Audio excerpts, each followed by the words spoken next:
Сайн байцгаана уу эрхэм хүнд үзэгчдээ. Дархан Эмпати сургуулийн нээлттэй ярилцлагын 2 дугаар дугаар танд хүрэхэд бэлэн болоод байна. Тэгэхээр энэ удаагийн нэвтрүүлгээр Дархан Эмпати сургуулийн Монгол хэл уран зохиол Монгол бичгийн гэрэлт наран багштайгаа хамт нээлттэй ярилцлага ихээр энд цуглаад байна. За тэгэхээр танд энэ өдрийн мэндийг хүргэе.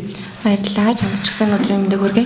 Мөн танд одоо ирж байгаа Монгол улсын тусгаар тогтолцоо баталгаажуулсан 93 жилийн ойн баярын мэндийг танд мөрөнд төвшүүлье.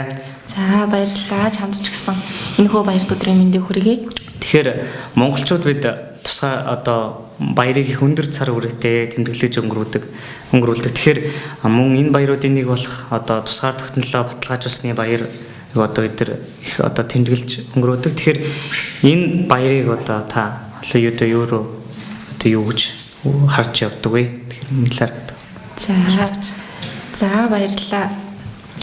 Тэгэхээр Монгол улс 1924 оны 11 сарын 26-ны өдөр бол Монгол улсын үндсэн хуулиа баталж бүгд найрамдах Монгол ард улс гэсэн болсон ийм түүхэн тэмдэглэлт өдөр юм.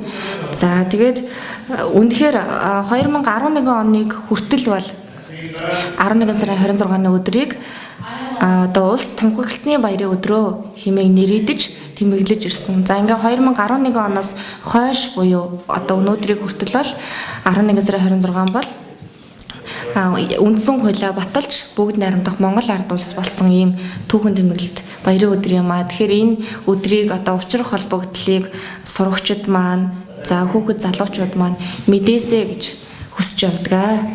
За танд баярлалаа. Тэгээд одоо манай сургууль бол одоо ингээд энэ тусгаар тогтнолын баярыг хүртэн ямар үйл ажиллагаа одоо арга хэмжээг зохион байгуулж байгаа. Энэ талаар бас дэлгэрэнгүй мэдээллийг танд өгнө. За баярлалаа. Тэгэхээр энэхүү одоо тусгаар тогтнолоо баталсан энэхүү үндсэн хуулиа баталсан энэ өдрөг бол Монгол улс даяараа Монгол хүн бүр Монгол иргэн бүр одоо бахархан омогшиж тэмдэглэж ирсэн. За манай сургуулийн хувьд бол нийгэм хүмүүнлэгийн ухааны тэнхимийн багш нар хамтран за аянг өрнүүлсээр ирсэн. За өнгөрсөн жил бол бид Монголоороо бахархдаг гэдэг сэдвийн хүрээнд энэхүү өдөрлөгөө зохион байгуулсан. За энэ жилийн 2017-оос 18 оны хичээлийн жилд бол Дээлтэй Монгол гэсэн сэдвээр энэхүү одоо аян маань өрнөж байна. За Дээлтэй Монгол өдөрлөгийн хувьд болохоор бид нэр тодорхой ажлуудыг хийхээр төлөвлөсөн байгаа. За мэдээж сургуулийнхаа одоо бүх сурагчдын донд Монгол дээл хувцаараа өв тэгш хувцалсан. За тийм ангийг шалгаруулна. За мөн 6-аас 8 дугаар ангийн сурагчдынхаа дунд болохоор за Монгол ёс заншил, за түүхэн дурсгалт, газар нутаг, за тэгээ соёл, за мөн Монгол хүний зайлшгүй мэдж явах зүйлтэй зам заншил, за үг хэллэг зэргийн одоо судлагдхан мэдлэгээр бол анхаа тэмцээнийг зохион байгуулахаар төлөвлөсөн байгаа. За харин 9-өөс 11-р ангийн сурагчдынхаа дунд болохоор зохиомжт үзүүлбэрийн одоо үйл ажиллагаа хийхээр төлөвлөж байна. За тэгээд тэрхүү зохиомжт үзүүлбэрийн дагуулга ямар байх вэ гэхээр мэдээж одоо ахлах ангийн сурагчид бол Монгол өөрсдийнхөө Монгол үндэсний түүхэн, соёл, зан заншлыг бол зайлшгүй судалж мэдсэн байх ёстой. За тэгэхээр 9-р ангийнхан бол 10-11-ийнхэн бол дай хүргээх ясан. За дайхийг ямар хүн одоо үргээд юм тийм ээ? Ямар хүн хүүхдийн тэргуунд хамгийн анхлан хүрэх ёстой юм гэх мэтчлэн ийм зүйлүүдийг багтаасан зохиомжт үзүүлбэр үзүүлэх юм байгаа. За харин 12 дугаар ангийнхан буюу одоо энэ сургуульд хамгийн одоо ахлах ангийн хүүхдүүдийн сурагчид болохоор 6 дугаар анги, 7 дугаар ангийнхаа дүүнартаа за лекц бэлдэж семинар орох юм байгаа.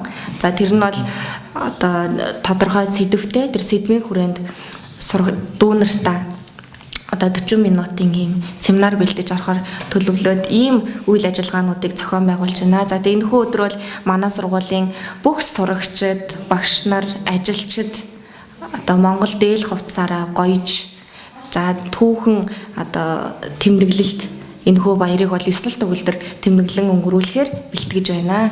За танд баярлалаа. За баярлалаа. Миний хувьд ч гэсэн Монгол одоо орны Монгол хүүхдүүд бид нар өөрийн улсын ёс заншил одоо ёс заяаг зан заншлаа Монгол бичгээ мөн үндэсний хувцас хүндэлдэг бас тэрний талаар мэдлэгтэй байх нь бас маш чухал зүйл юм болов уу гэж өөрөө бодож байна тийм аа. Тэгэлгүй яахан. Тэгээд мөн манай сургуулиас жил болгон одоо ингээд ном уншлагын аян зохион байгуулдаг байгаа. Тэгэхээр жил бүрийн зохион байгуулдаг аяны хүрээнд одоо энэ жил ямар үйл ажиллагааг одоо төлөвлөж байгаа вэ гэдэг талаар асууж тодруулъя.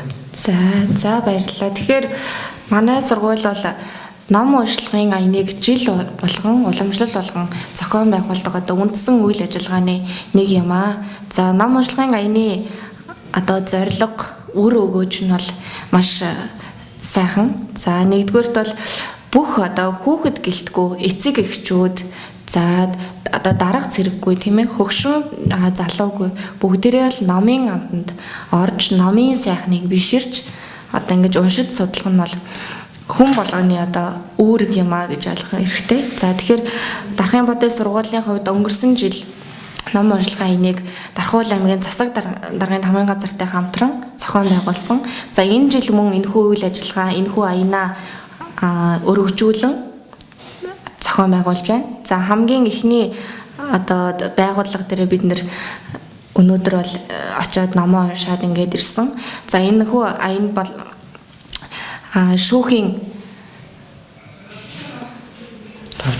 давж заалдах шүүхээс шүүхтэр очиж одоо хүүхдүүд маань 15 минут ном уншиж за тэр уншсан номынхаа талаар тэнд байгаа одоо хүмүүстэй ярилцаж санал бодлоо солилцож за дараа удаа дахин одоо уулзахдаа энэхүү номынхаа агуулгаар ингэж сайхан ярилцаж суух энэхүү боломжийг хангаж ажиллаад ирсэн. За тэгээд дараагийн байгууллагууд энэхүү аян маань очин том удахгүй одоо танай байгууллага дээр за мөн танай аав ээжийн ажлын газар за танай найзын чинь сурдаг сургууль дээр их мэтчлэн энэхүү аянаа бол түгээн дэлгэрүүлэх зорилготой байгаа.